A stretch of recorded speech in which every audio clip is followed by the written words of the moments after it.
నిండు చూడు చూడేదానికి ఏమి ఇబ్బంది లే. ఇదిగో రాసి ఉంటుంది చూడు, పెంటాసు చూడు పశువులకు 100% క్షేమదాయకమైనది.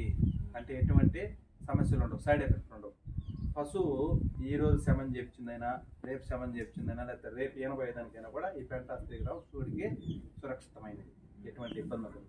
ఇదే వేసినాం అనుకో పశువు క్లీన్ చాలా పట్ల వీడియో తీస్తుంది, వీడియో వస్తుంది 3 నెలలకు ఒకసారి. అయితే 3 నెలలకు ఒకసారి ఈ మాత్ర కానీ పెడుతూ ఉంటే పశువు బాగా మేతలు తీసుకోవటంలో కానీ, మనం దొడ్డి మీద తోలతో బయటకు తోలినప్పుడు నడతలో కానీ, ప్లస్ పేడ వేసినప్పుడు స్మెల్లో కానీ అన్నింటిలో మార్పు వచ్చేస్తుంది. ఆహారం తీసుకున్నదంతా కూడా మార్పు వచ్చేస్తుంది. నెక్స్ట్ ఏం చేస్తుంటే దూడలకు సంబంధించి ఏలిపోను ముందు పెంటాస్ ప్లస్ అనే 30 ml గుడ్డు కూడా వస్తుంది దీంట్లో. తెల్లంగా పెరుగు ముందులాగా ఉంటుంది. పెరుగు ముందులాగా పుట్టిన దూడ పుట్టిన తర్వాత 25 రోజుల తర్వాత